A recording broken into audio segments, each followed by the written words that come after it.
বন্ধুর পাশে দাফন করে আল্লাহর রাসূলের পাশে শুয়ে হযরত মা হাফসাকে ডাকে ওমর ফারুক হুজুরের মেয়ে রাদিয়াল্লাহু তাআলা আল্লাহ আমার নবী পাকের চারটি বড় বড় সাহাবা হযরত আবু বকর হযরত ওমর রাদিয়াল্লাহু তাআলা ইনারা দুজন হলেন আমাদের নবীর শ্বশুর সুবহানাল্লাহ বলেন হযরত ওসমান আর হযরত আলী রাদিয়াল্লাহু আনহুমা ইনারা দুজন হলেন আমাদের নবী পাকের জামা জোরে বলবেন মা হাফসাকে দেখে নবীকে বলো না নবীর মুসাল্লা আমার আব্বার কথা বলে তুমি তো জানো আমার আব্বার মনটা নরম নবীর মুসাল্লায় দাঁড়ালে কাঁদবে নামাজ বুঝতে পারবে এক কাজ করো তুমি নবীকে বলো নবী যেন আমার আব্বার নামটা না বলে তোমার আব্বারটা বলো তোমার আব্বার মনটা শক্ত হযরত মা হাফসা রাদিয়াল্লাহু তাআলা গিয়েছে আল্লাহ নবীকে বলে আবু বকর সিদ্দিকের মনটা নরম হুজুর আপনি অন্য কারণ আমার আব্বাটা নবী পাক বললেন না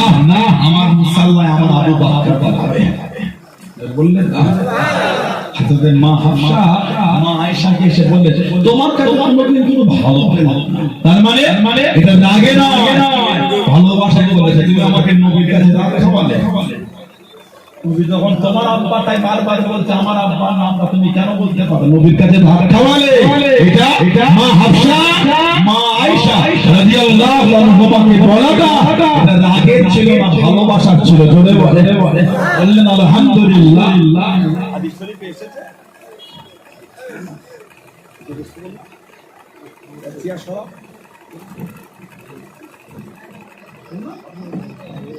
আপনি বসে কি আপনি বলতে বসে হযরত মা আয়েশা রাদিয়াল্লাহু তাআলা থেকে হাদিস আছে তিরমিজি শরীফ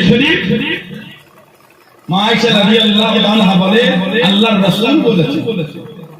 قال رسول الله صلى الله عليه وسلم الله نبي لا ينبغي لقوم فيهم ابو بكر ايا امهم غيره নবী বলে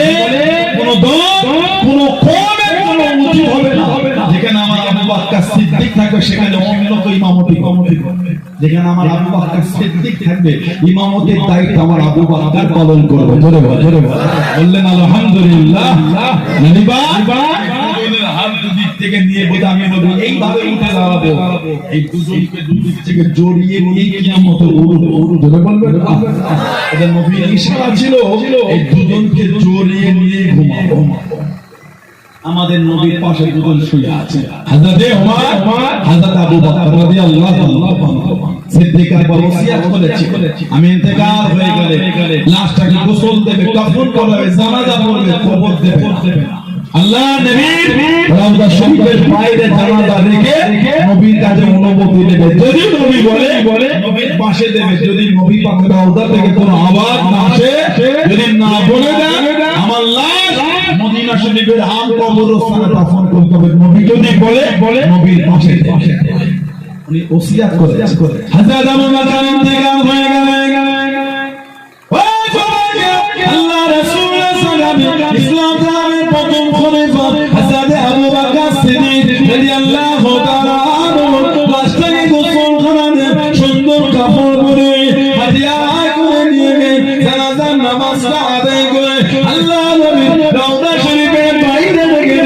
আল্লাহ নবী রওজা শরীফের বাইরে রেখে আল্লাহ নবী রওজা শরীফের ভিতরে গেলেন। ইয়া রাসূলুল্লাহ আল্লাহ ইয়া রাসূলুল্লাহ আল্লাহ আল্লাহ পাকে নবী হুজুর বিয়াদি মাসুদ মুস্তাগিদা খোদা বলো আপনার বাংলা জীবনের সাথে আপনার হিজরতের সাথে হযরত আবু বকর সিদ্দিক রাদিয়াল্লাহু তাআলা আনহু ইন্তেকাল করে গিয়েছেন। উনি ওসিয়ত করেছে কবর খুঁড়তে মানা করেছে, আপনাকে বলার কথা বলে দেন, আপনি যদি হুকুম দিয়ে দেন আপনার পাশে দাফন করতে বলে দেন, আপনি যদি না বলে দেন, আপনি যদি মানা করে দেন ওনার লাশটাকে মদিনা শরীফের কবরস্থান জান্নাতুল বাকিতে দিতে বললেন। ইয়া রাসূলুল্লাহ আল্লাহ